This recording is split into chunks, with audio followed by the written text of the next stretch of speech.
Bienvenidos, yo soy el doctor Máximo Evia y hoy tenemos a la doctora Elena Navarro. Vamos a hablar sobre el efecto adverso más temido de la medicina estética, que es la oclusión de la arteria oftálmica. No te vayas.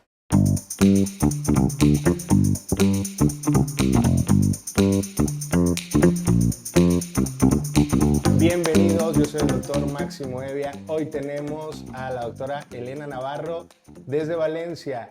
La doctora Navarro es oftalmóloga y es una doctora muy especial, muy inquieta. Ha estado en Argentina, en Brasil, siempre está innovando y ahora trabaja en Valencia. Tiene muchísimos premios, tiene 3 libros publicados y muchos artículos. Pero hoy vamos a hablar, hoy en especial, de uno que nos ha llamado muchísima la atención y tiene que ver directamente con la medicina estética. Hola, buenos Bienvenida, días. Elena. ¿Qué tal? ¿Cómo Hola. estás? Bueno, Muchísimas para gracias por la los... invitación, Nada, Máximo. nada, gracias a ti por aceptar y tan pronto. Eh, a los que no te conocen, por favor, cuéntanos quién eres, qué es lo que haces y dónde estás. Y cuéntanos un poco de ti, Elena. Bueno, pues nada, yo soy médico oftalmóloga. Me formé en el Hospital de Alcoy, que es un pueblecito que está entre Valencia y Alicante. Nada, en realidad yo soy de Valencia, entonces cuando terminé ya me volví y a mí pues la verdad es que siempre me ha interesado mucho dentro de la oftalmología, pues tenemos también pues las subespecialidades. Siempre me ha interesado un poquito más pues el tema de los párpados, la cirugía oculoplástica que se llama. Obviamente al final todos los oftalmólogos también hacemos un poquito de cataratas, bueno, es como un poco la cirugía princess, pero bueno, yo siempre he ido un poquito más enfocada, que aún me queda mucho por aprender, pero bueno, al tema de la cirugía palpebral. Ahora Mm, mismo estoy trabajando en Valencia, trabajo en la clínica Vila Innova Ocular, que está pues eso, en el centro de Valencia, y luego también hago guardias y opero de vez en cuando en el Hospital Intermutual de Levante, que es sobre todo pues accidentes de trabajo y trabajamos con muchas mutuas. muy bien, ¿no? Bueno, o sea, estamos viendo tu currículum y pues, es muy amplio.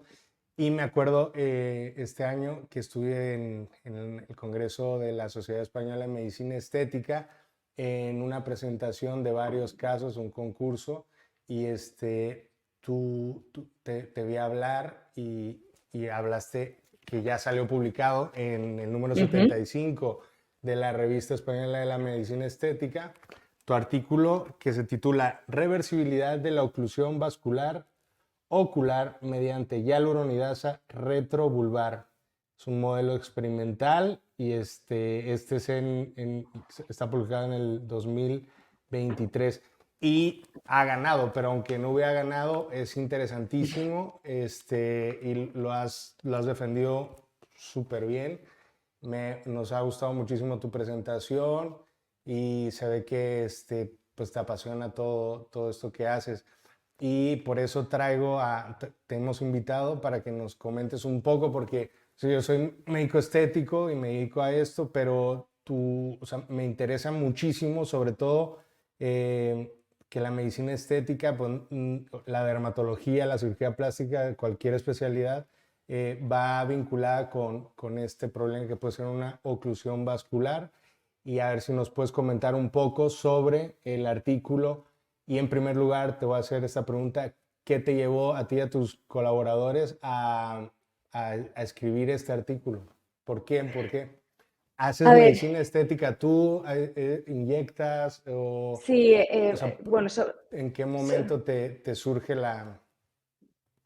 A ver, bueno, pues al final está relacionado con la oftalmología, porque al final estamos hablando de oclusiones vasculares que afectan a la arteria central de la retina sobre todo y que puede llegar a la ceguera.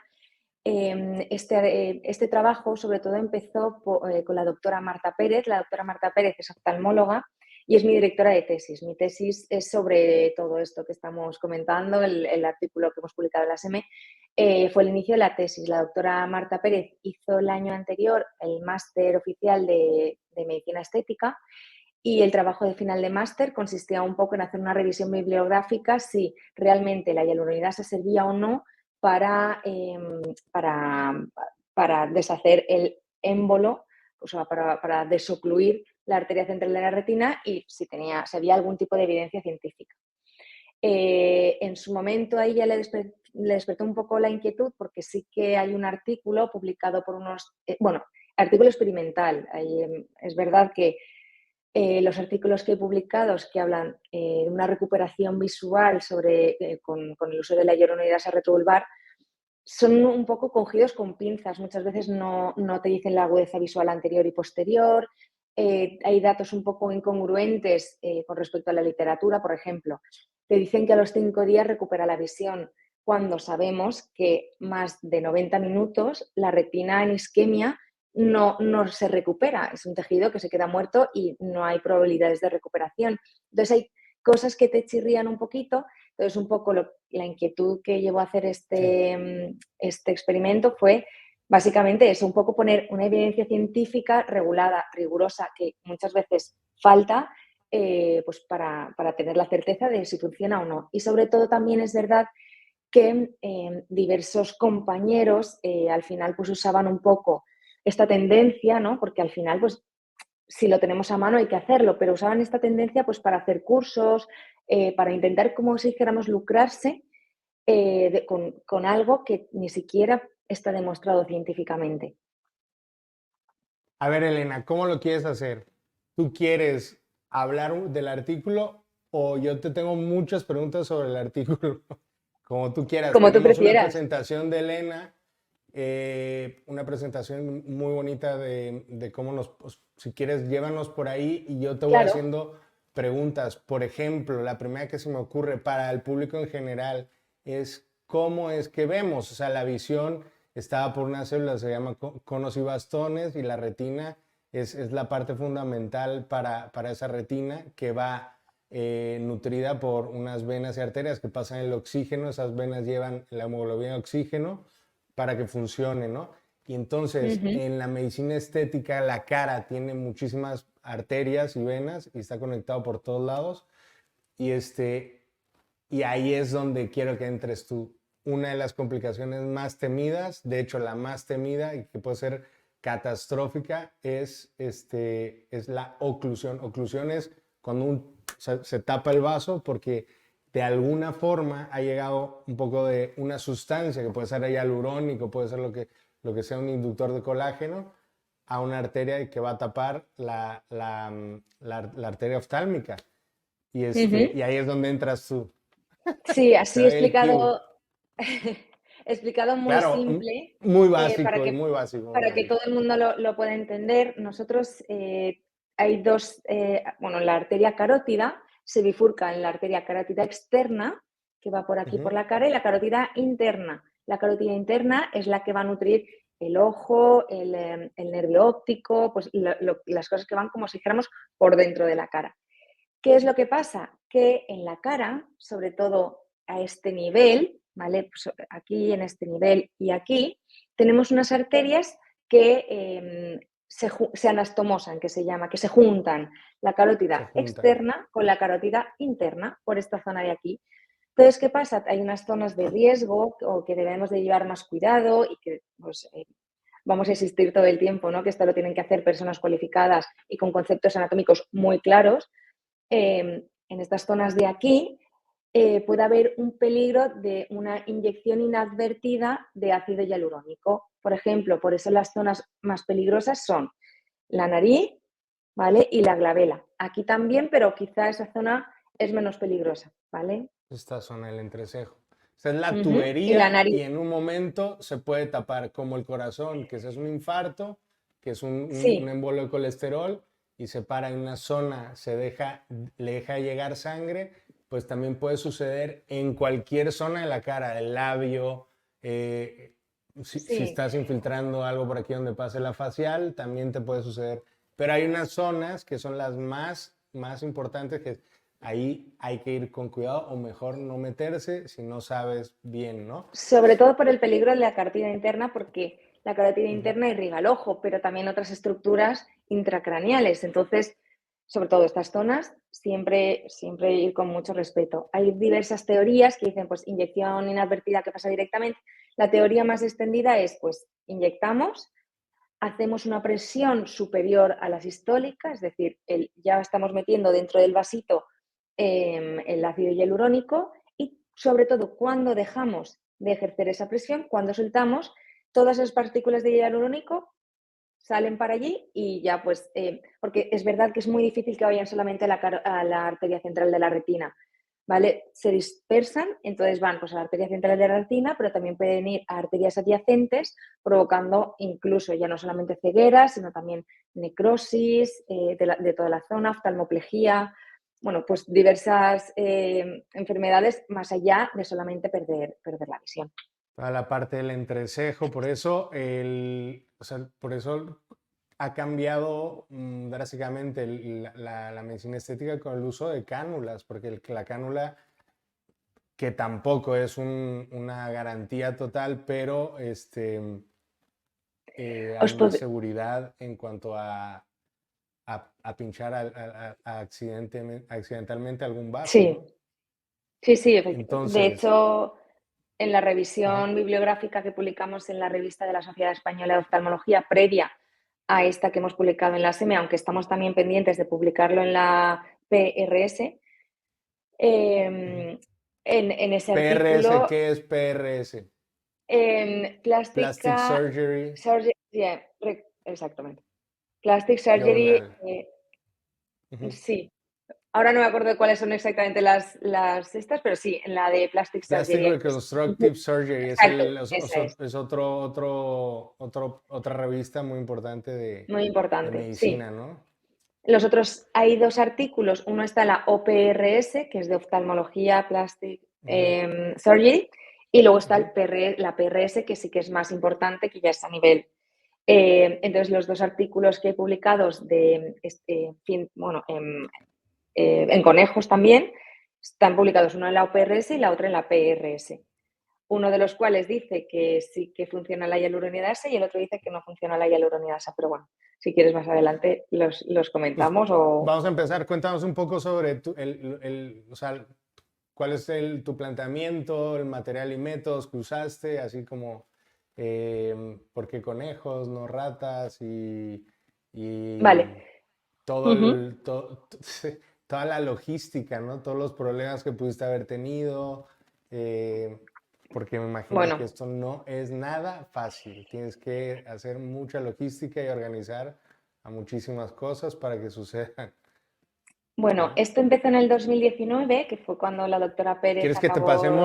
¿Quieres que te vayamos pasando Sí, sí, venga. sí? Sí, sí, sí, perfecto. Bueno, estos Ahí lo son vamos todos a ir mis viendo. compañeros, ¿vale? Ujú. La doctora Marta Pérez es la primera que está con la bata blanca. Ella es, pues, es mi directora de tesis, un poco el cerebro pensante de todo de este proyecto. Nada, todo esto empezó en 2019. En el 2019, como ya sabéis, en el 2020 empezó una pandemia mundial. Entonces, en primer lugar, sí que pues estaba todo organizado, pero es verdad que después empezar otra vez la maquinaria costó muchísimo. Entonces, todos los que estamos allí, luego está Aloma, Ariel y María, que son los otros tres compañeros que están al lado de la doctora Marta Pérez, son veterinarios del Hospital CEU Ah, de aquí en Moncada, en Valencia, que obviamente pues necesitábamos gente que nos suministrara los conejos. Ariel, él era anestesista veterinario, que también hizo un trabajazo increíble. Luego en la foto sí, me imagino. que está arriba hay un chico con gafas, él era radiólogo, él estuvo un poco para enseñarnos porque necesitábamos radiología intervencionista para ver si efectivamente habíamos provocado una oclusión. Pero bueno, entonces, necesitábamos tener disponible la sala de anatomía, necesitábamos tener unos conejos, necesitamos que todos estuviéramos disponibles. Entonces, era un proceso además lento porque como ahora vemos, cada conejo eran 90 minutos, entonces no podíamos adelantar por ninguna parte un poco el tiempo de isquemia de la retina, la ventana que teníamos ahí para intentar rescatarlo. Una isquemia realmente para que el tejido se muera, ¿cuánto tiempo 90 tiene que minutos. pasar? En la retina, 90 90 minutos. minutos. Depende de la parte del cuerpo donde nos encontremos, pero en la retina no hay, según los estudios, más viabilidad a partir de los 90 minutos. Una pregunta. ¿Tú has visto algún caso, has tenido algún caso, lo has visto de ceguera por ácido hialurónico en Valencia?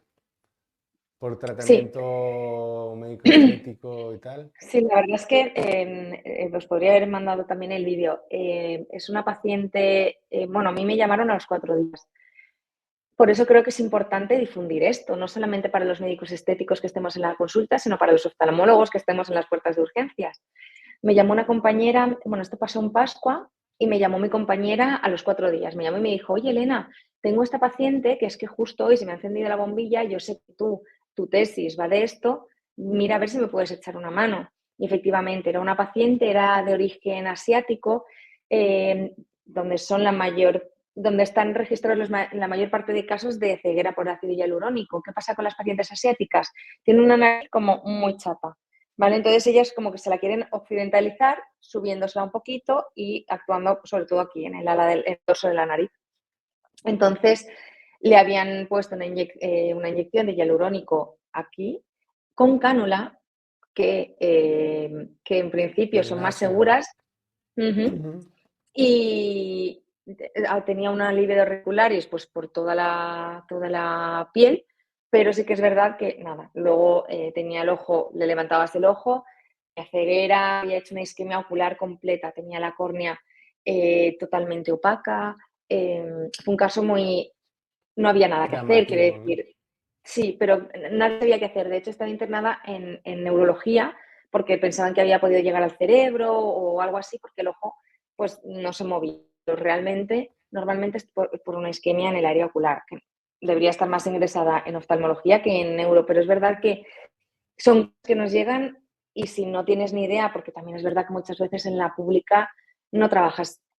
Yo porque soy oftalmóloga oculoplástica y me gusta todo el tema de la estética, he hecho un máster y me dedico a eso, pero si no, si eres retinólogo, por ejemplo, si te dedicas a la retina, si te dedicas al glaucoma, que son otras subespecialidades que no tienen nada que ver, no sabes cómo Nada, manejarlo.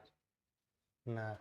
Claro, porque, a ver, aquí yo me planteo dos cosas, ¿no? De los consensos donde está ahí en el INCAS y tal, em, se menciona que, o sea, hay una pérdida de la visión, o sea, eso se llama pérdida de la visión, pero Amauro, no es una amaurosis, o sea, la amaurosis, pero no es fugax, sino eso no, se va no. dando, ¿no? O sea, la amaurosis, en el momento de hacer una inyección en una zona de glabela, nasion o dorso donde no tienes que estar, la amaurosis no es así.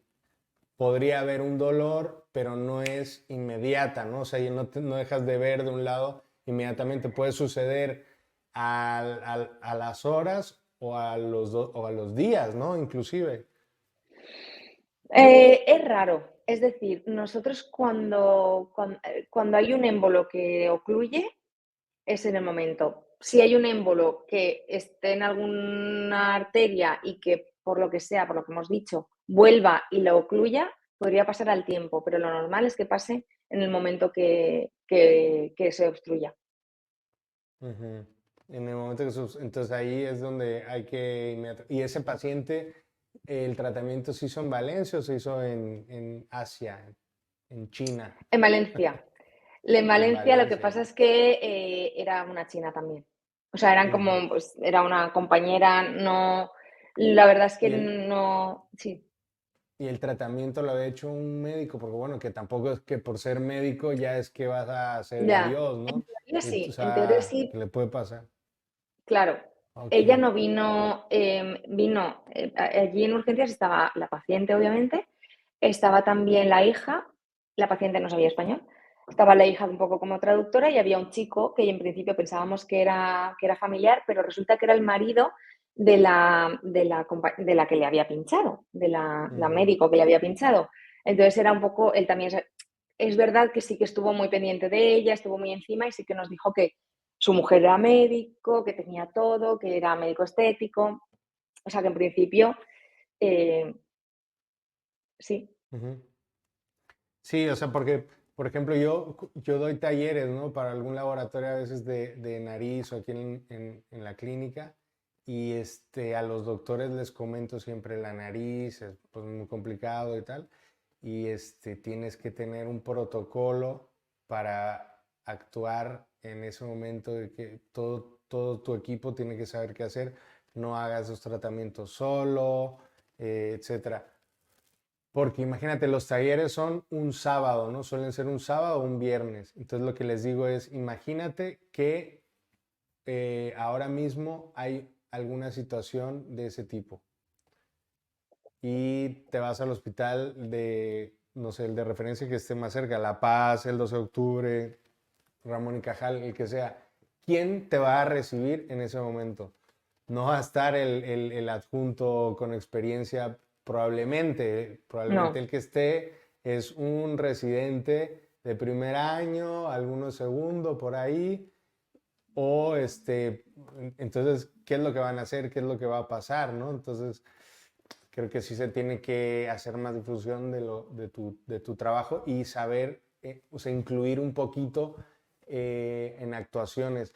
Pero vámonos antes de eso, creo que prevenir esto es lo básico, o sea, prevenir que suceda esto y claro. a no meterte donde no y hacer técnicas mínimamente heroicas y saber qué es lo que se puede hacer y qué es lo que no se puede hacer, sobre todo es conocer tus límites, ¿no?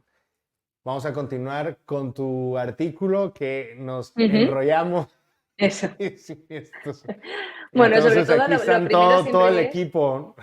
Está efectivamente todo tu hacer una mención equipo. especial de ellos, que bueno, que son, que sin ellos habría sido obviamente imposible.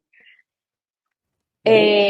Entonces, nada, nosotros cogimos 9 conejos, los Sí. 9 conejos pues del alimarario, entre unos, más o menos unos ¿Por 4 qué kilos. conejo? ¿Por qué conejo, Elena? Ah, es verdad esa pregunta. Es ¿A verdad quién se le que ocurrió? la anatomía ocular que más se parece al humano son los monos, ¿vale? O los cerdos. Pero evidentemente eso pues habría salido, no sé, cuánto no sé cuánto nos habría podido salir el experimento para dejar ciegos a los monos o a los cerdos. Y te Entonces, los clausuran ahí claro, los no, de claro, eso Greenpeace.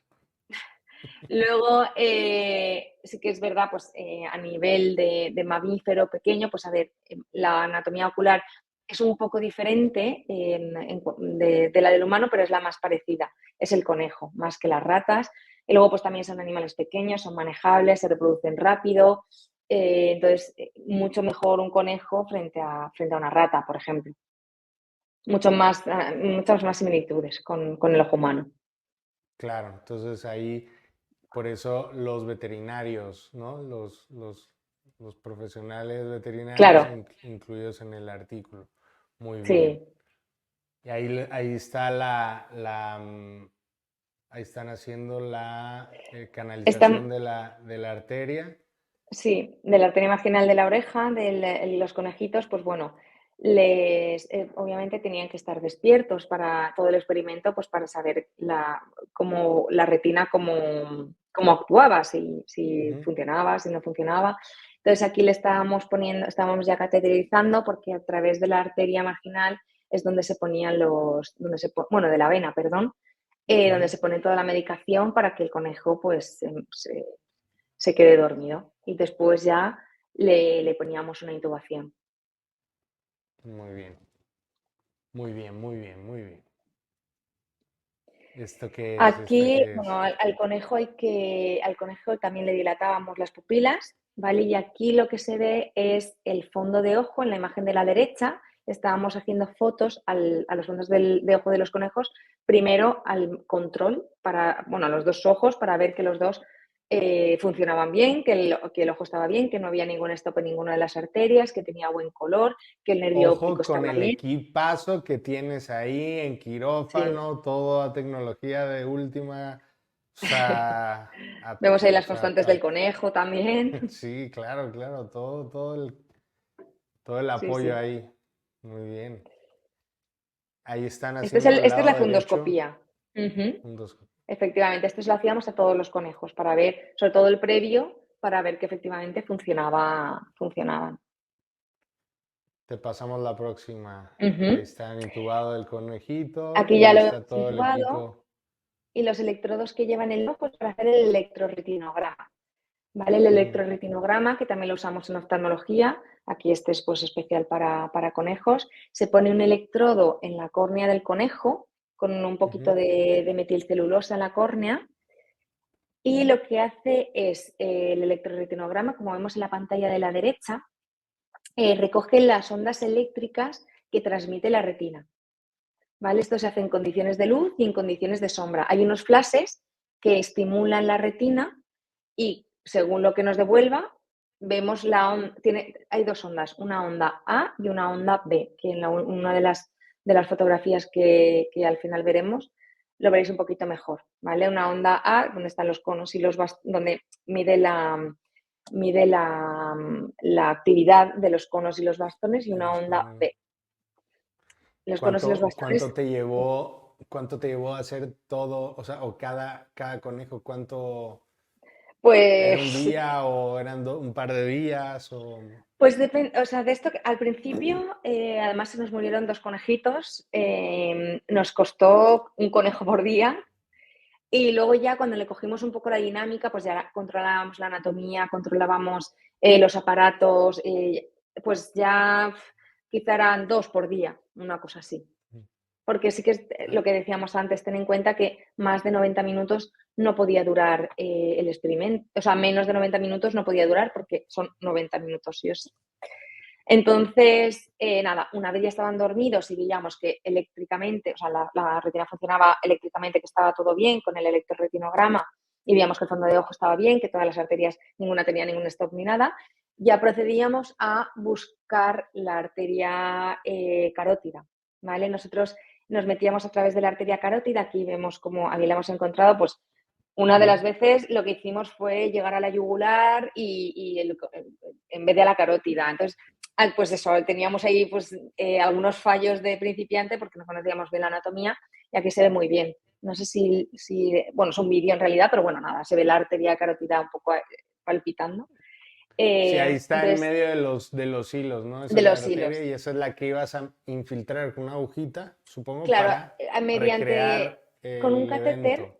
sí, con un catéter entrábamos por la arteria carótida y con radiología intervencionista llegábamos Ujú. hasta la arteria central de la retina, o lo más cercano, porque es que son muy pequeñitas, tanto en el humano como en el conejo, obviamente, Sí. lo más cerca posible de la arteria central de la retina. Y ahí ya, una vez la habíamos encontrado, hacíamos la geografía de sustracción, veíamos que efectivamente todas las arterias estaban permeables y luego ya procedíamos a inyectar el ácido hialurónico. A ver la que sigue.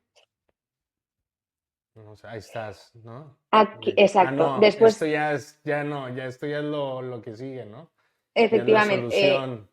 claro, una vez lo que hacíamos era seriar lo que habíamos hecho. El minuto cero era cuando el ojito se quedaba, ya estaba isquémico, ya comprobamos mediante el electrorretinograma y el fondo de ojo que había una isquemia, que el ojo ya no tenía una reperfusión. Eh, A los cuántos minutos sucedía promedio la isquemia, perdón?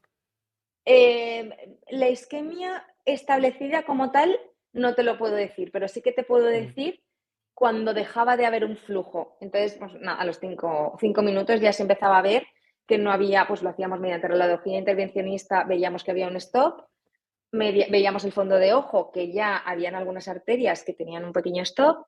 y el electrorretinograma, sobre todo, que es lo más importante, ya dejaba de funcionar. Y eso, pues igual, dependía del conejo, entonces más o menos era a los dos Sí, minutos. como la vida misma, que o sea, no se Exacto. puede replicar cualquier cosa, sino depende de muchísimos factores.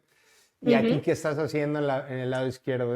¿Eres Una tú? vez, sí, una vez veíamos que ya efectivamente no había actividad en la retina, intentábamos rescatarla. ¿Con qué? Pues lo que hemos dicho, con hialuronidasa retrovulvar, ¿vale? Ujú. Lo ¿Qué es hacíamos eso? con... Exactamente, ¿vale? ¿Qué es Ahí tenemos... qué es Ah, retrovulvar? vale, perdón. Retrovulvar es detrás del ojo, ¿vale? En los humanos sería pinchar aquí, dirigiéndonos al espacio intraconal. Si nos miramos de perfil, aquí tenemos un Sí. cono de la órbita, donde tenemos la grasa, por donde pasa el nervio óptico y las arterias. Entonces la idea es meterse por dentro y llegar detrás del ojo para ver si la hialuronidasa atraviesa el nervio óptico y llega hasta la arteria central de la retina. En el caso del conejo, nos ayudábamos para estar completamente seguros de que estábamos retrovulvar, nos ayudábamos con una ecografía. Porque aquí hay dos cosas, o sea, una es si en la cara, en cualquier zona de la cara, hay blanqueamiento de la cara, ahí es muy difícil volver a conseguir pinchar esa arteria. Entonces, lo que se puede hacer, ¿no? Se hacen inyecciones alrededor del vaso y por difusión Efectivamente. se supone que la hialuronidasa penetra en el vaso y va Claro. a diluir, que la hialuronidasa es una enzima que va a Ujú. desdoblar al ácido hialurónico en agua y va a continuar su flujo, ¿no? Dependiendo de Claro. la reología y del reticulante que tenga. Ahora, este procedimiento retrovulvar, los oftalmólogos, es lo primero que creo que hacen cuando entran a la residencia. Entonces tienen muchísima experiencia y es un procedimiento normal, ¿no? Que se hace en qué casos al inicio, o sea, es para anestesiar, ¿no? Cuando vas a Sí, operar. efectivamente. Sí, dependiendo un poquito de la operación, también. Y he de decir que también depende un poco, ¿eh? Por ejemplo, yo que sí que yo me formé en Alcoy, allí sí que los oftalmólogos eran los que ponían las retrovulvares, los poníamos Mm. nosotros. O yo, por ejemplo, que he estado de voluntariado en África, también las hemos puesto nosotros. Pero es verdad que en otros hospitales lo hace el anestesista. Yo siempre les digo a los residentes cuando estoy en un hospital que no está de más que hable con el anestesista y que también ellos vayan poniendo retrovulvares.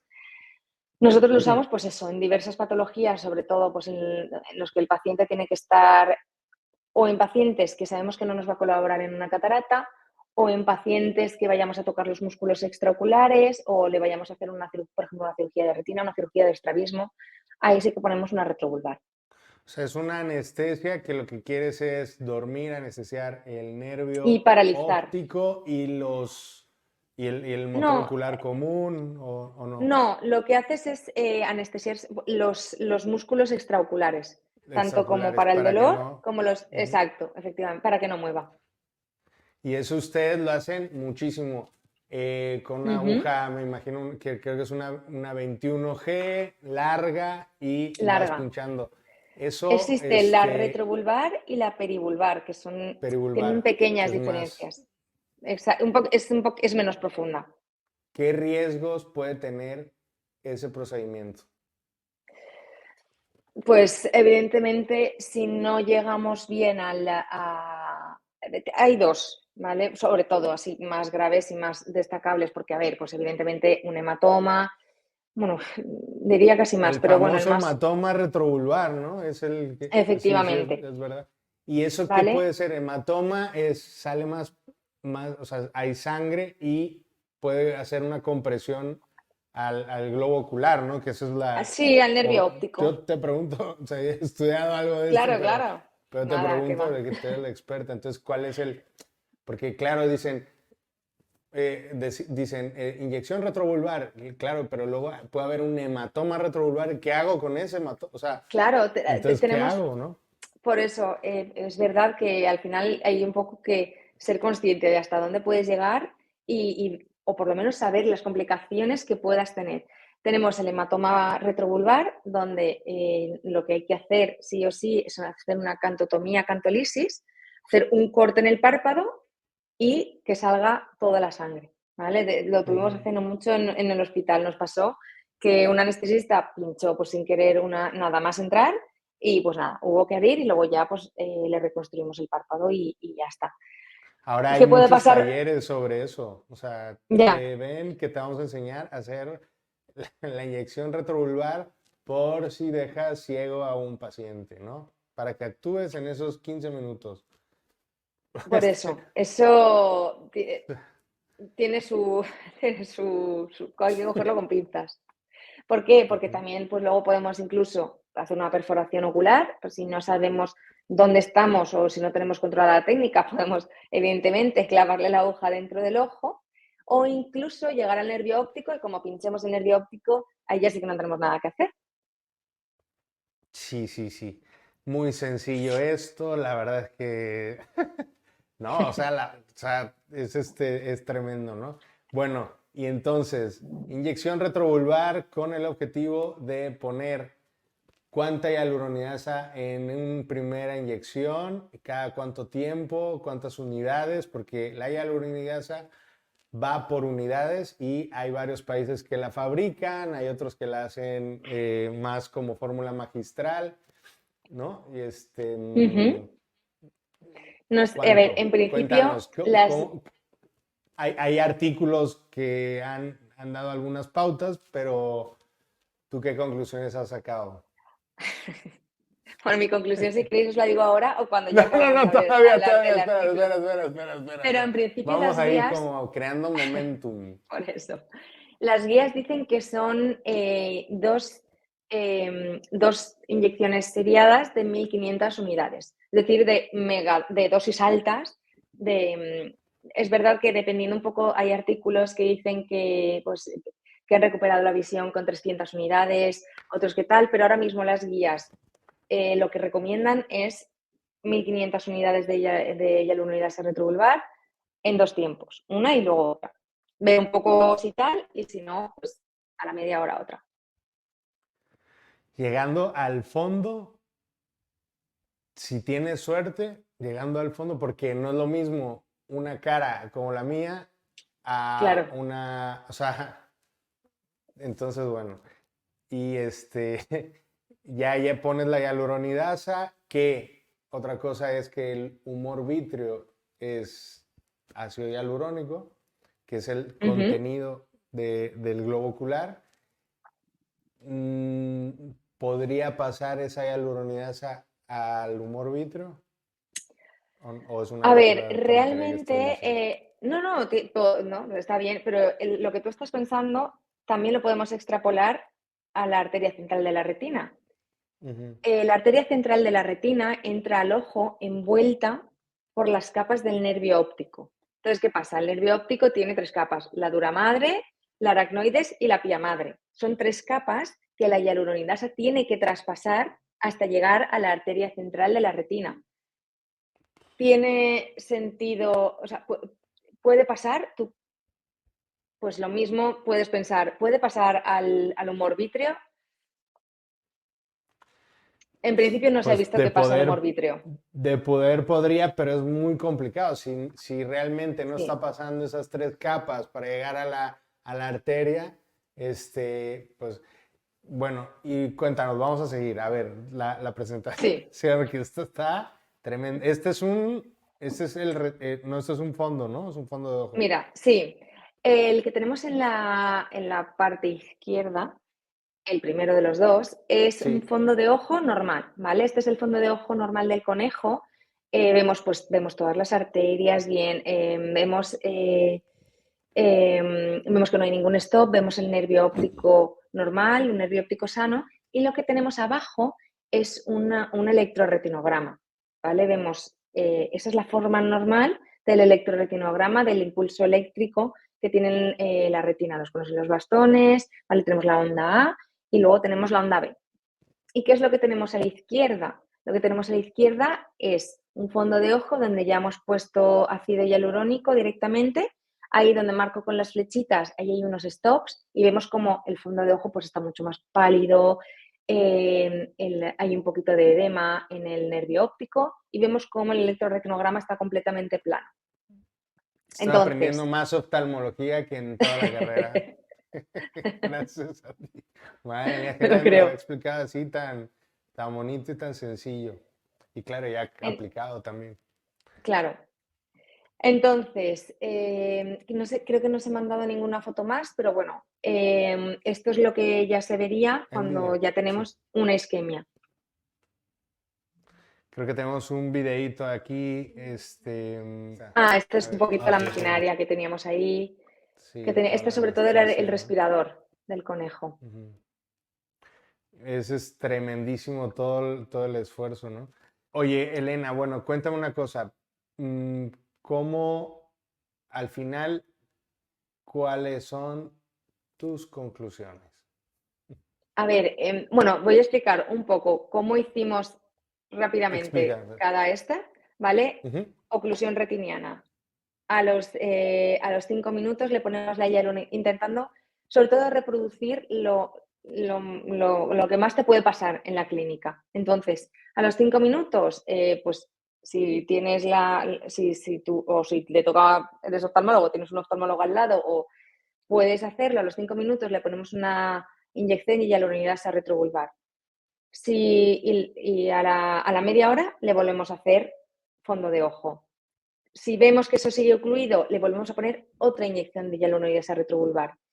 A los 60 minutos vemos si está ocluido o se ha recuperado. Y si vemos que a los 60 minutos todavía no se ha recuperado, lo que hacíamos en nuestro caso era inyectar directamente sobre el émbolo de ácido hialurónico hialuronidasa mediante radiología intervencionista, directamente Claro, allí. directamente. Efectivamente. Entonces, esto lo hicimos en 7 de los 9 conejos, porque ya te he dicho, 2 fallecieron, uno tuvo un embolismo pulmonar y el otro se le rompió hicimos un cateterismo con un catéter demasiado grande y se le rompió la arteria carótida. De los 7 conejos, ninguno tuvo una recuperación ni un asomo de recuperación visual. Por tanto, mi conclusión es que la hialuronidasa retrovulvar no tiene una base científica sobre la que podemos afirmar que funciona. De los 2 casos que he nombrado antes, que están publicados en la PRS y en la OPRS, el que está publicado en la OPRS, que sí que dice que funciona la hialuronidasa retrovulvar, es completamente irreproducible, no se puede reproducir en quirófano. Nos basamos en el de la PRS, que efectivamente sí que era reproducible. El otro, ya solamente viendo la anestesia que tenían los conejos, ya no se podía reproducir. Es decir, al final, validez científica, si un experimento no es reproducible, pierde mucha calidad. Entonces, bueno, yo creo que ¿Y la qué evidencia niveles de evidencia científica científica? Claro.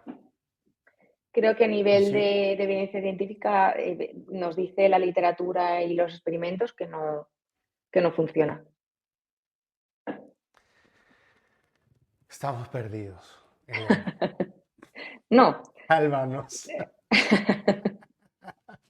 A ver, entonces, claro, es mucha ciencia ficción probablemente y luego hay mucha gente que dice, hay que tener un kit especial, ¿no? Para ese momento de la inyección retrovulvar, que inclusive pinchar el fondo de ojo directamente No. intraocular. Eso, ¿qué opinas Eh, de eso? en su momento, en el experimento, lo valoramos. Pensamos, bueno, pues después igual podemos inyectar hialuronidasa y a ver qué pasa en el vítreo. Al final no lo hicimos, pero sigo pensando que no tiene ningún fundamento. Básicamente porque no creo que la hialuronidasa viaje en el vaso, porque el problema es que no sabemos en qué punto está la oclusión, ¿vale? Porque si está aquí el ojo y Ujú. tenemos el nervio óptico, la arteria, pues si está aquí la oclusión, aunque pongamos aquí dentro hialuronidasa, no, es difícil que llegue retrógradamente, y más con la presión sistólica, que llegue retrógradamente al émbolo o que llegue a las arterias ciliares, que son otras arterias que se van por los lados, tendría que llegar hasta atrás. Para mí es un poco impensable. Lógicamente no. Y luego también ver las consecuencias que puede tener la hialuronidasa dentro del ojo directamente.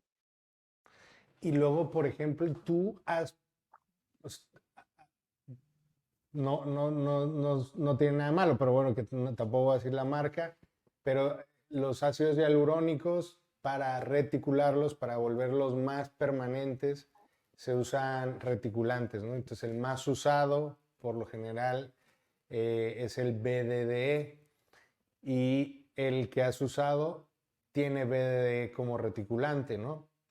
¿Tú crees que es determinante el tipo de reticulante o la reología A de ver, cada ácido hialurónico que se pueda usar para, o sea, pues, imagínate que hay otros que duran más y se usa ese y te sucede esto, pues aún así, pues peor porque menos se va a quitar con hialuronidasa, ¿no?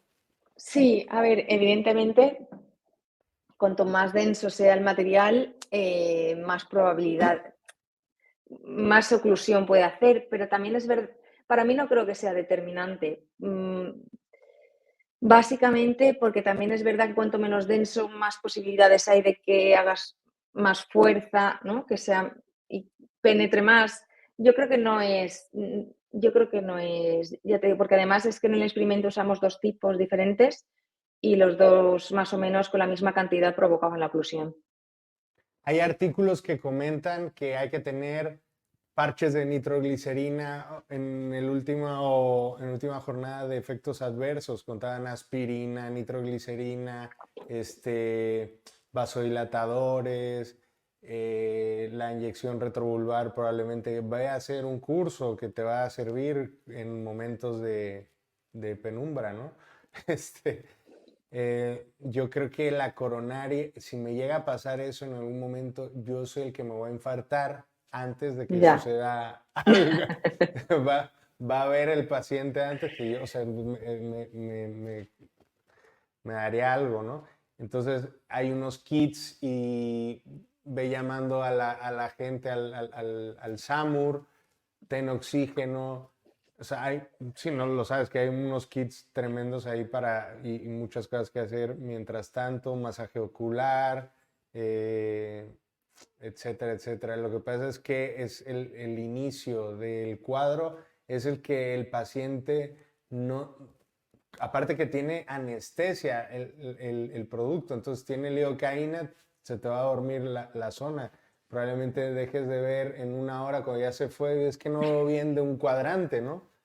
Y eso también creo que hay que meterlo bueno, como aparte de tu artículo, conclusiones, ¿tú qué opinas de eso, no?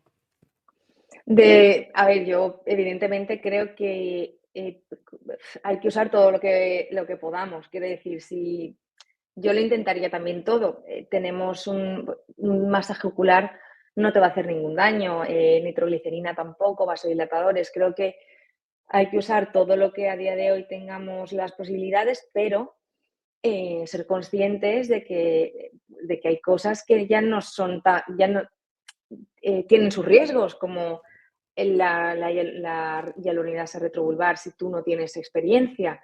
Quiero decir, si a mí me pasa eso en consulta, probablemente le ponga una hialuronidasa retrocular. ¿Por qué? Pues porque lo ponen en las guías, aunque yo ahora mismo no crea que esto funciona, ni ahora ni no creo que lo piense, pero no tenemos Como nada más a placebo, mano. ¿no? O compasivo.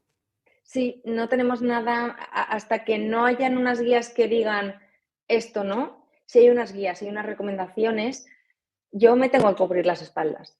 Entonces, yo como oftalmóloga o yo como anestesista que pongo retrovulgares todos los días, vale, pero primum non cere. Tenemos un poco que ser conscientes de nuestras capacidades, que no por un curso vas a aprender a poner retrovulvares. Entonces, si te vas a un hospital y te vas todos los días con el anestesista y aprendes a poner retrovulvares, no te estoy diciendo que no se la pongas, pero ser un poco conscientes y luego que también, pues por ejemplo, esta paciente que se ha quedado ciega, que nos vino, pues quiere denunciar al hospital porque dice que no se hizo en un primer momento todo lo que se tenía que hacer. Entonces también nosotros tenemos que respaldarnos. Si no sabemos hacer una cosa, no hacerla, porque luego le pinchamos el ojo y ahí ya, entonces, un poco Claro, sentido común. claro, claro, claro. Yo creo, no sé, prevenir, ¿no? Oye, Uh -huh. prohibido ácido hialurónico con aguja, zona glabelar, nariz, tener mucho cuidado. Hay que usar cánula. Para eso, o sea, tenemos la cánula y con eso se puede hacer muchísimas cosas. ¿Qué opinas de los tratamientos ecoguiados? Que ahora está otra vez de moda, porque ya había estado de moda otra vez. Ultrasonido para Ujú. todo y ultrasonido. Y o sea, la idea es poner el ultrasonido e ir pinchando cada cosa o usar una cánula, ¿no? Y sobre todo Ujú. prevenir para que no te sucedan esas cosas. Si no sabes hacerlo, Claro, no hay que decir que sí a todo, ¿no? Las aberraciones que pueda haber de una arteria dorsal en la nariz, pues pueden ser muchas y tienes que tener mucho cuidado, sobre todo en ese momento, pues tapar o saber qué hacer, claro, efectivamente, ¿no? al final también saber que en la nariz ya no solamente está la inyección intravascular que puedas tener, pues también al final es una zona muy estrecha, entonces pues hay muchas variaciones anatómicas, saber que tienes que tener un conocimiento básico de la anatomía, pero es verdad lo que dices, que al haber tantas variaciones, Hay yo variaciones. veo que el ultrasonido aquí puede tener cabida, puede ser, aunque no estés ecoguiándolo todo el tiempo, por lo menos saber qué trayecto pueden tener las tres arterias de la nariz. También aspirar muchas veces también te puede dar idea, si no tienes un eco, ver que si efectivamente estamos en un vaso, si no estamos en un vaso. Pero bueno, ir siempre, pues eso, poco a poco, sobre todo también despacio, porque como he dicho, si pinchamos muy fuerte es cuando, o con mucha potencia, sobrepasamos la presión sistólica y ahí es cuando el émbolo se nos va. Entonces, pues siempre, pues eso, poquito a poco. Sí, ese Y pues, artículo decía más de 120 milímetros de mercurio, el ujú. émbolo se puede ir. Entonces, imagínate que 120 en realidad es que no es mucho. Entonces, No, es haces muy un poco. poco y o sea, no es nada. Sí, Eh, se te puede ir ahí la mano. Madre mía, sí. madre mía. No, no. Luego, tú haces mapeo antes de hacer algún tratamiento, mapeo con ultrasonido, honestamente. Yo, no, no. Pero también es verdad que yo, por ejemplo, narices no hago. No tengo No. intención, ¿eh? No es también al final, pues, soy oftalmóloga y no, esta zona la conozco menos. A ver, al final a nivel quirúrgico de toda esta área, pues, también un poco, no es lo mismo que igual si fuera a ciegas, que, pues, al final, pues, más o menos las capas, sé las profundidades, es diferente, pero las narices, no hago narices básicamente por eso, porque creo que de momento, no sé si la tendré en algún momento, pero ni tengo la experiencia, no tengo tampoco tengo ecógrafo, no tengo esas habilidades anatómicas que quizá me pueda dar más el área periocular, al estar trabajando todo el día con ella, y yo, por ejemplo, narices no hago. Y no tenemos ecógrafo en nuestra consulta. Bueno, tenemos, pero la verdad es que nunca lo he Un usado. ecógrafo te puede costar, no sé, 8,000, 20,000, o sea, ya hay Ujú. muchísimas calidades. ¿Cómo vas a tener? eh, Vamos a tener que mandar a mapear a nuestros pacientes antes de pincharlos para saber dónde Ya. están las aberraciones anatómicas en los labios, en la zona de la marioneta, en todos lados o sea, Yo ya es un se poco complica también lo más que la cosa. dices. Uno, pues inyectar poca cantidad, intentar, pues, sobre todo, pues lo que decíamos del área de la nariz, porque por compresión, evitar hacer una compresión, o sea, que en este área que es tan pequeñita, pocos volúmenes, aspirar, ver que no estamos en ningún vaso y ya está. Y una esta anatómica, conciencia Sí, anatómica. muy bien. Oye, Elena, cuéntame una cosa nada más. Eh, o sea, tú eres oftalmóloga, haces mucha cirugía. ¿A dónde va o tienes algún concepto tú de belleza? ¿Qué es la belleza para ti?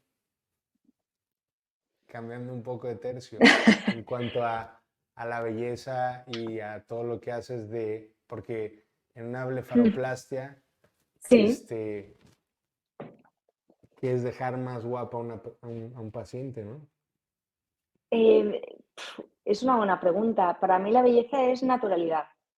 Es, para, es verdad que hay gente que le gusta menos natural, igual que hay compañeros que le gustan más naturales, otros, pues cada uno quizá vamos un poco a nuestro concepto de belleza que nos gusta. El mío personalmente es naturalidad, intentar devolver a esa persona lo que ha sido, no lo que no convertirla en otra que no es. Es decir, si me viene una paciente con un labio finito, no le voy a poner unos labios, o sea, le voy a hidratar, le voy a hacer un poquito de tal.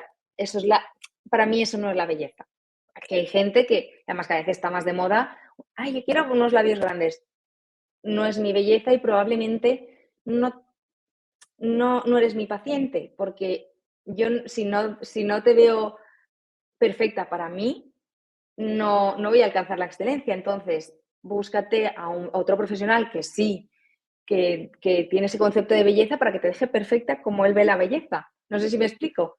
Sí, tú te basas en algo o tú tienes, o es tu esencia, o sea, yo te veo siempre una doctora guapa, elegante, y me pregunto, ¿tú te basas en algo, en algunos cánones, en números áureos y todo este rollo matemático? ¿O qué me No, dirías al momento de inyectar? ¿Visualizas o haces algún tratamiento ya visualizando, mira, le va a quedar bien? ¿O en qué te basas sino, tú para...? supongo que normalmente sí, en los volúmenes, en la simetría, en la anatomía.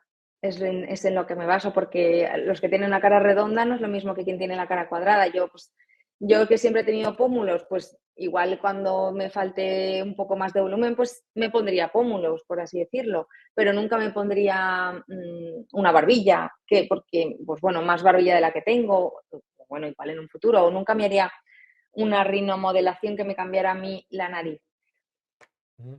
Yo basándome ahora mismo, por ejemplo, mirándome a mí, pero pues bueno, quien no tiene pómulos, pues no le pondría unos pómulos gigantes, pues en el momento que se le caigan, pues se lo repones, pero no le Avatarizar, pondría Elena, tienes que avatarizar a los pacientes, que es la moda.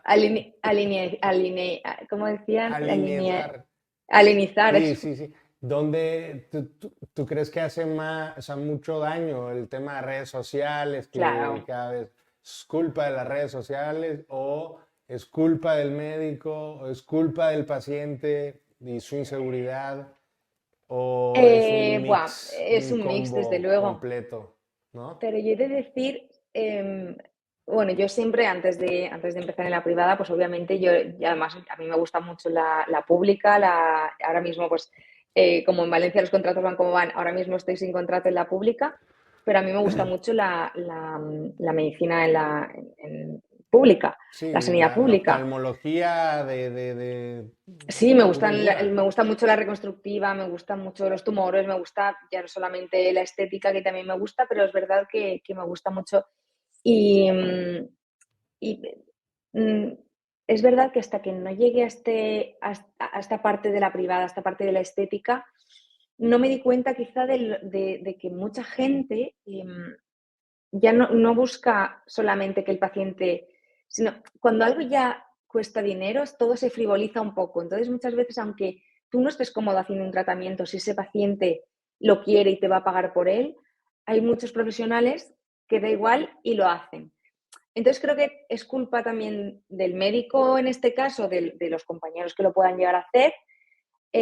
Hay veces que hay pocos escrúpulos, que seguramente todos nos hemos encontrado algún que otro caso por eso hay que saber muy bien a quién ir y tener ese feeling con el médico, etcétera. Culpa de las redes sociales, obviamente, pues los filtros, las influencers, luego ves la realidad y es que no tiene nada que ver.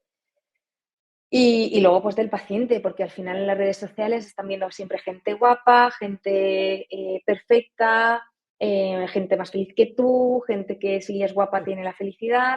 Entonces creo que ahí se ha juntado un poco todo, para bien y para mal nuestro, porque sí que es verdad pues, que tienes más pacientes, pero también muchas veces tienes que luchar contra el paciente y decirle que o eso no le va a ir bien o es que su anatomía no es así, pues Hay que muchas parar cosas. los pies, claro. Oye, Elaine, ¿por qué estudiaste medicina? ¿Tus padres son médicos o alguien No, es... ¿Por qué medicina? pues bueno, mis padres son los dos enfermeros. Y bueno, mi padre sí que estudia medicina, pero le queda una asignatura todavía por ahí. Empezó las dos carreras y, y la verdad es que no sé si por vocación, porque es lo típico, me daba un poco de pereza estudiar tantos años, pero mi padre ya me dijo, porque yo dudaba mucho entre enfermería y medicina, pero porque enfermería, a mí me encanta el paciente, me gusta mucho la relación con el paciente. Hay gente que se mete en anatomía patológica para no ver pacientes porque no le gusta Para no nada. ver a nadie. A mí me gusta mucho, me gusta, la verdad es que disfruto mucho. Es verdad que también tengo mucha contratransferencia, que cuando el paciente no y yo no tenemos feeling, yo también soy como muy, pero en general Sí, la mayor parte de los pacientes me gusta mucho trabajar con ellos. Entonces ya pues me gustaba la enfermería porque también tienen un trato muy cercano con el paciente y mi padre me dijo, bueno, conociéndote yo creo que la medicina te va a ir más. Y dije, bueno, venga, va, pues vamos a ver qué tal medicina, porque al final cuando tienes 18 años es complicado saber lo que quieres, ¿eh? Pero bueno, que a veces te lanzas claro. ahí y haces un poco lo que... Y bueno, pues Me encantadísima, llama desde luego. muchísimo la atención que hayas elegido oftalmología, porque en España para ser oftalmólogo tienes que sacar un súper número. Entonces, entre todas las opciones que tenías, ¿por qué oftalmología? Porque Buah, yo te lo tenía gustaban los clarísimo. ojos de las personas. En realidad, a ver, es que mi tía era, bueno, está jubilada, enfermera de oftalmología en un hospital de aquí de Valencia, del PSET, y yo iba mucho, pues, cuando iba al hospital, pues, a hacerme una analítica, a ver no sé qué especialista, siempre me pasaba por ahí. Entonces, pues, almorzaba con Ah, ellos, tal, y me gustaba ahí el ambiente que había, y, entiendo, y- y entiendo, entiendo ahora. como que ya me lo fueron ahí, me lo fueron metiendo. Y es verdad que también, pues, tienes...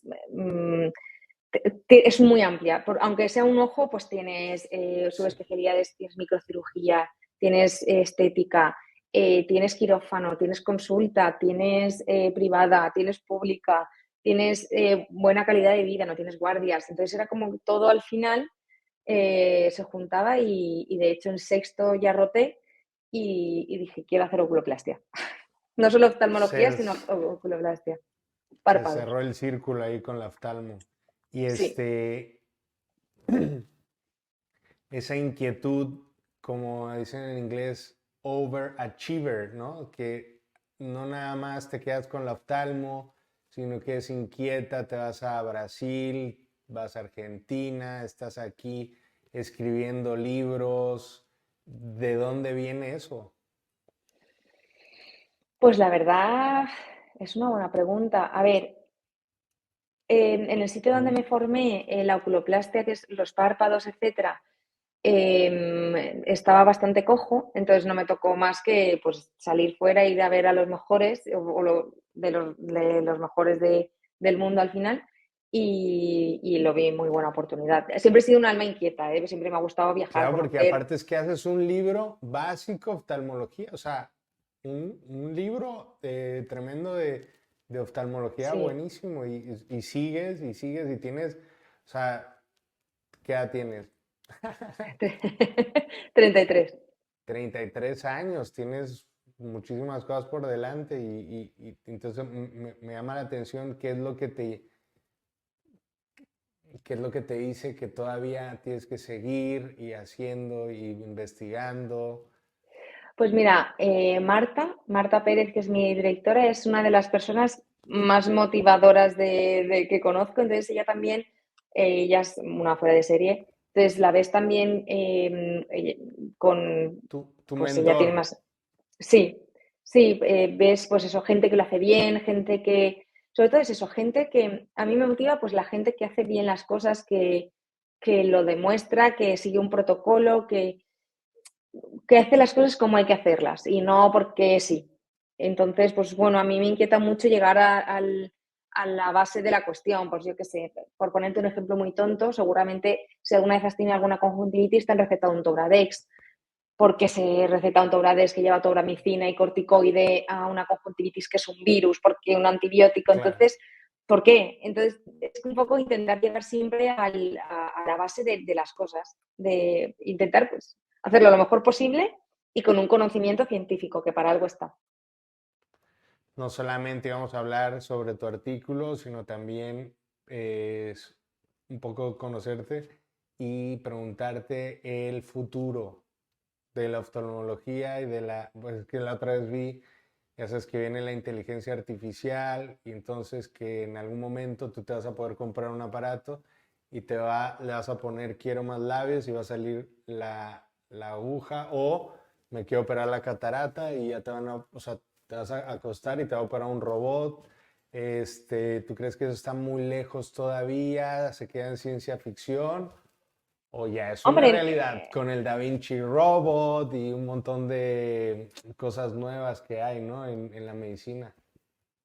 yo creo que ya empieza a ser una realidad. Ya igual quirúrgicamente todavía le queda, pero, y vamos, y espero que en algún momento haya algo que pueda regularlo, porque imagínate tener eso en tu casa y bueno, hoy me voy a poner un poquito de labios.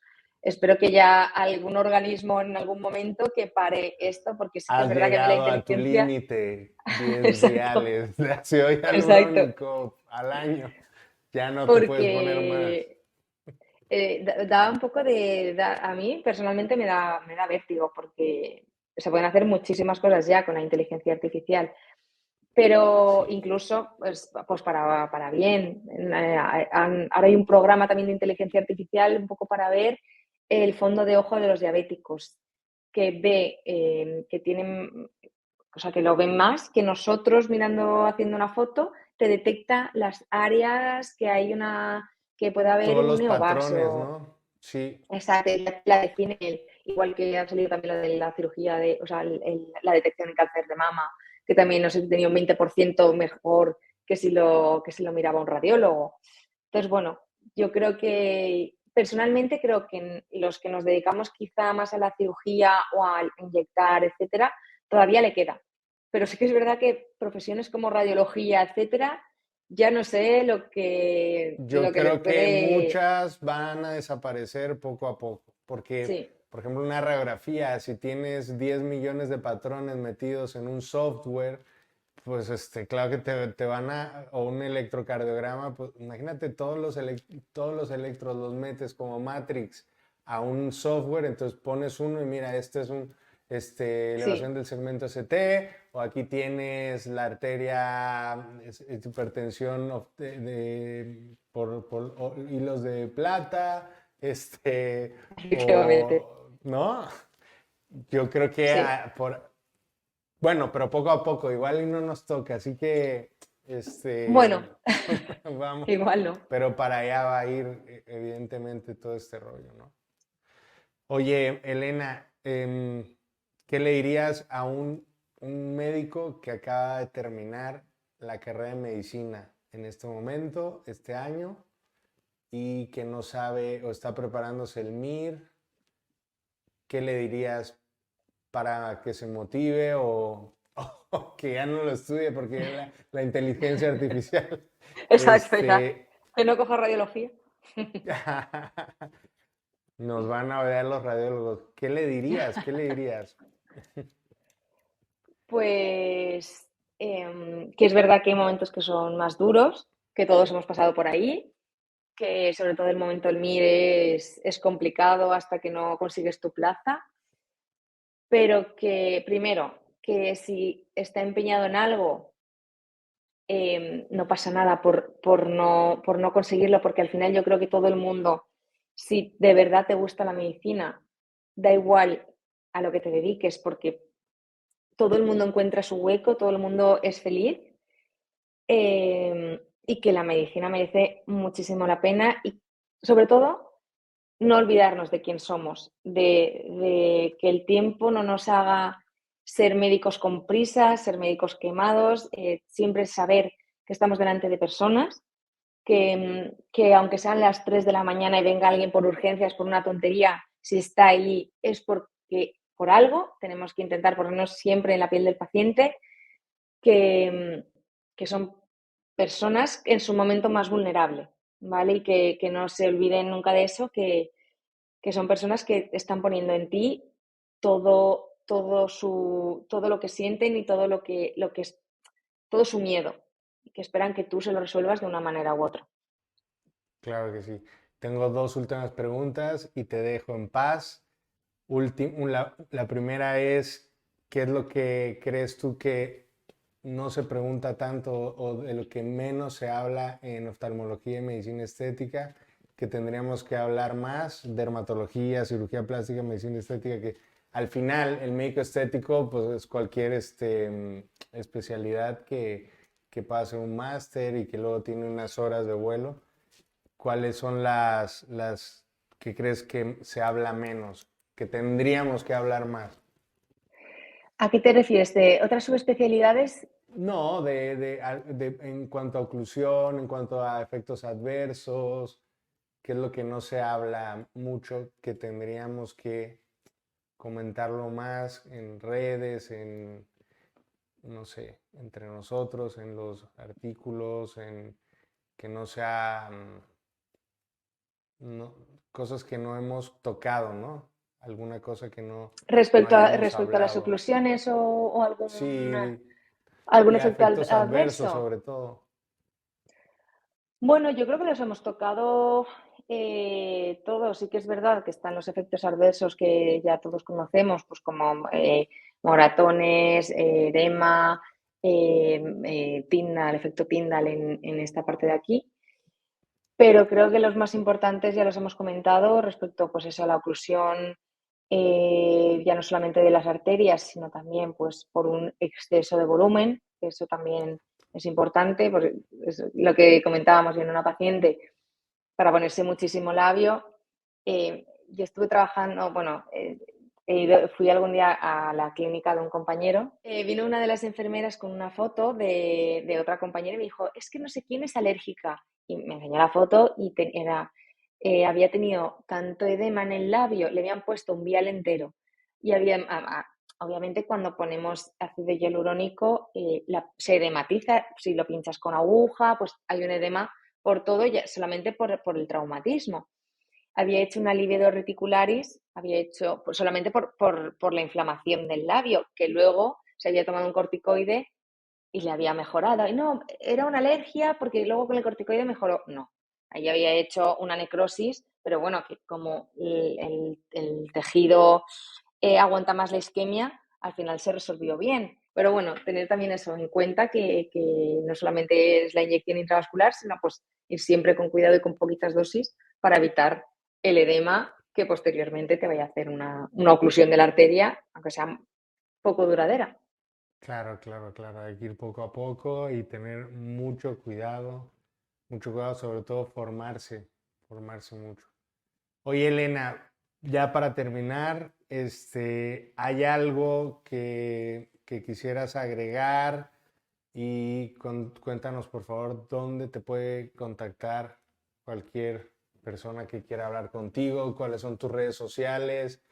Ya nos dijiste en qué hospital estás, pero no tienes que recordar porque es una doctora muy amable, muy cercana y sobre todo muy profesional, que por eso creo que nos gusta eso. Y cuéntanos un poquito, ¿tienes Twitter, tienes redes sociales, eres muy activa?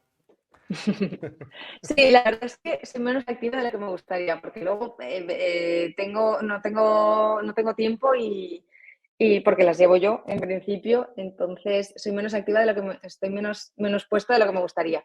Pero bueno, mi red social es, sobre todo estoy más en Instagram, bueno, también tengo LinkedIn. En LinkedIn soy Elena Navarro. En, De hecho, lo en, vamos a poner ahí, pero para que Ujú. los menciones todos, los vamos a poner Elena Navarro en LinkedIn, en X, Twitter, Doctora Elena Navarro y doctora Elena Navarro, igual Instagram. en Instagram.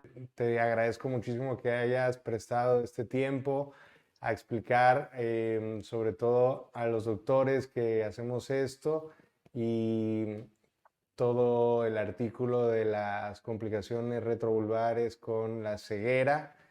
Creo que la conclusión es que si no sabes no te metas, y a ver, la inyección retrovulvar hay que dejársela a un oftalmólogo, a un anestesista, hay que poner poco a poco, hay que saber qué hacer en ese momento.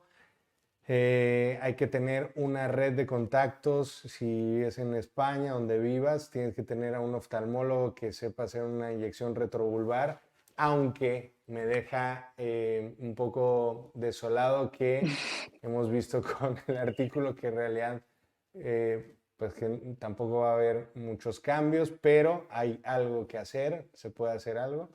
Y sobre todo lo que podemos hacer es tener prevención y no hacer cosas que no se tienen que hacer. Elena aquí nos ha dado una clase magistral de oftalmología y de todo su equipo para hacer las cosas mejor. Estamos muy agradecidos y si tienes algo que agregar, este es tu momento. Nada, también a los profesionales, lo que estabas comentando de los profesionales, de mandarle un oftalmólogo, también esto sirve para mis compañeros oftalmólogos, que es verdad un poco lo que he comentado, al final esto nos va a llegar a nosotros a la puerta de urgencias y tenemos también que ser conscientes de lo que hay, de que cada vez esto va exponencial, porque no solamente, desgraciadamente, hay gente preparada, sino que también aumenta la gente preparada, pero también aumenta la gente menos preparada. Entonces, por tanto, el número de complicaciones no va a hacer más que aumentar. Entonces, ya no solamente los otros compañeros de otras especialidades, sino también los oftalmólogos, que lo sepamos, que sepamos que existen y que sepamos cómo tratarlo, porque la paciente que os he comentado quiere denunciar, de hecho, al hospital, al hospital público. El médico de Porque familia tiene muchísimo, bueno, es el que va a recibir ahí, es el que tiene que saber muy bien qué hacer, o sea, sí, tienen que tener sobre un todo protocolo correr. los hospitales, ¿no? Sí. Correr y que el paciente no se sienta desatendido, porque muchas veces llegamos a urgencias y pues bueno, sí, ahora le pasaremos, hasta que le No, pasan, etcétera. pues muy bien, Elena, muchísimas gracias. Estuvimos con la doctora Elena Navarro, yo soy el doctor Máximo Evia y hasta la próxima. Gracias, Máximo. Hasta Gracias. luego.